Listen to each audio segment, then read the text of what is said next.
trouxe um tema importante, entre vários outros, mas que no mundo de tecnologia acho que é um pouco mais desafiador, que é diversidade. Né? Eu vejo muitas empresas com esse desafio. Eu, que trabalho em agência de marketing, de employer branding, vários clientes, tenho o desafio de contratar tecnologia sempre, e aí ter sempre aquele desafio maior, né, que é atingir os públicos minoritários e tal, e equalizar um pouco essa conta. Me fala melhor aí que tipo de, lógico, vai na receita do bolo, né? Não vai entregar um ouro pro bandido, como eu disse, mas que tipo de iniciativa que você tem?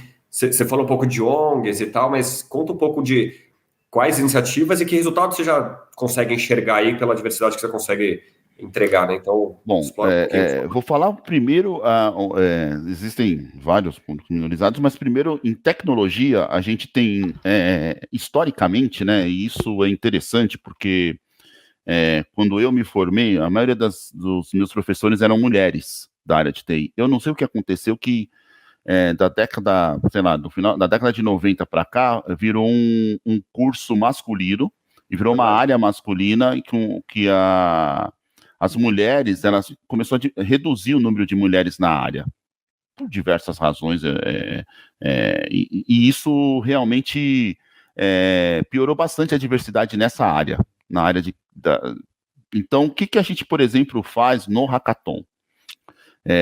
Há 3 anos, por que a gente percebeu que tentar contratar mulheres e separar para contratar mulheres tem uma dificuldade porque as mulheres não estavam nem formadas na área, ou tinham poucas, e a gente não conseguia. Então, como que a gente melhora a diversidade para o público feminino, para aumentar a participação de mulheres na área de tecnologia? Formando-as.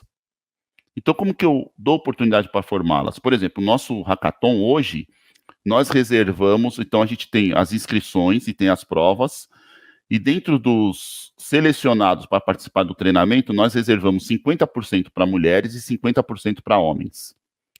Então a gente já ali a gente já Equaliza ali. consegue equaliza nessa primeira. Só que aí depois, durante o hackathon, a gente já não tem a equalização.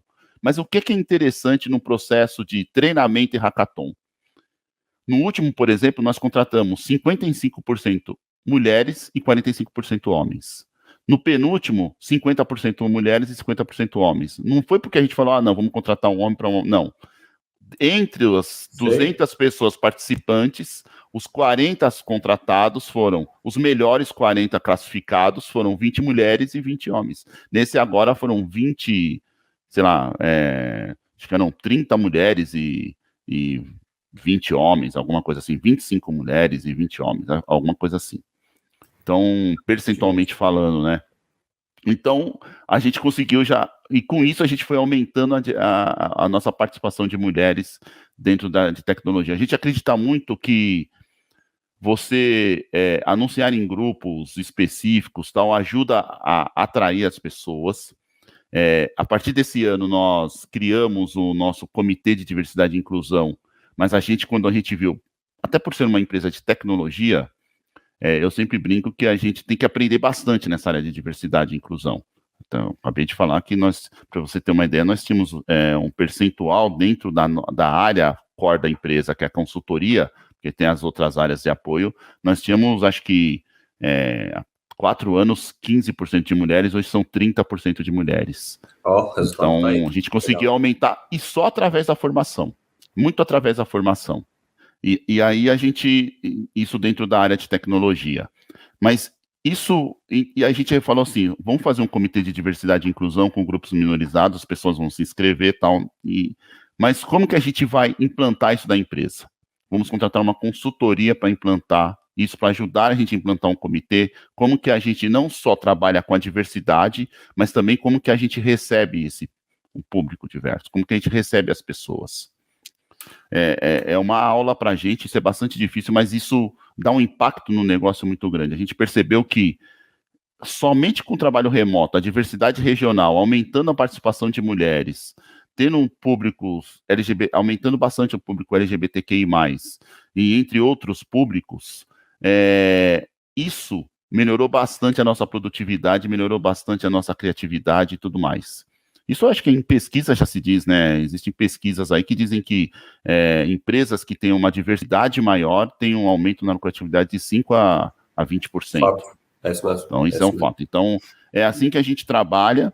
E, por exemplo, pegando um gancho e lembrando do que nós fizemos lá, quando nós fizemos as parcerias, a gente falou, tá bom, vamos fazer um hackathon específico para público minorizado, para depois formar essas pessoas também. São pessoas, por exemplo, pessoas de vulnerabilidade social, elas não têm nenhuma oportunidade ainda, elas têm o ensino médio, elas não conseguem frequentar ainda uma universidade ou curso superior. Mas existem várias ONGs que preparam elas, tecnicamente, dão cursos de curta duração, 6 meses, de uma linguagem de programação, por exemplo. Então, a gente fez parceria com alguma dessas ONGs, Recode, Mais Um Code, tem diversas. Fizemos parceria, por exemplo, com ONGs de público LGBTQIA+, para público trans, por exemplo. Legal. Que também a gente entende que existe um público aí que é desafiador, tem essa questão também. Fizemos a parceria com um público, com uma ONG de refugiados, que é a TOT, que ela recebe pessoas de Cuba, da América Latina e também da África. E fizemos um hackathon só com esse público e selecionamos pessoas para também dar um treinamento de 3 meses, assim como a gente dá para o público que é de curso superior para a nossa formação. Então, a gente chama o Hackathon Decola de Diversidade. E é incrível que a gente trouxe pessoas de Angola, do Congo, público de vulnerabilidade social, pessoas que moram em comunidades e assim por diante, do Brasil todo. E isso trouxe uma diversidade muito grande para a gente e traz uma retenção muito grande e a gente aprende muito. E, por exemplo, as pessoas que nós trouxemos refugiados, muitos deles falam inglês, porque Sim. ou eles são de um país que a língua nativa é inglês, ou eles já têm esse conhecimento que o ensino do inglês é melhor do que no Brasil, e alguns deles já estão nos ajudando na nossa subsidiária, que é a Briteres, que o nome da Iteres lá nos Estados Unidos é Briteres, porque tem um BR para levar o Brasil para fora. Legal. Então, isso ajuda bastante, isso melhora bastante a diversidade. Eu posso dar um exemplo, eu acho que falando sobre diversidade, eu queria dar um exemplo aqui para as empresas, porque as pessoas falam, o que é inclusão, né? Porque não adianta só você receber. Exato. Nosso último hackathon, nós recebemos 4.000 inscrições. E como que acontece? As pessoas se inscrevem, fazem uma prova online, porque a gente não tem como dar treinamento para 4.000 pessoas. Aí a gente disponibiliza e não tem como fazer um hackathon com 4.000 pessoas, né? Então a gente tem que pré-selecionar e a gente seleciona 200 pessoas. Para fazer o quê? Para participar do treinamento e depois participar do hackathon em si. E o hackathon ocorre aos sábados. Isso desde o início, desde 2017. Sim. Uhum.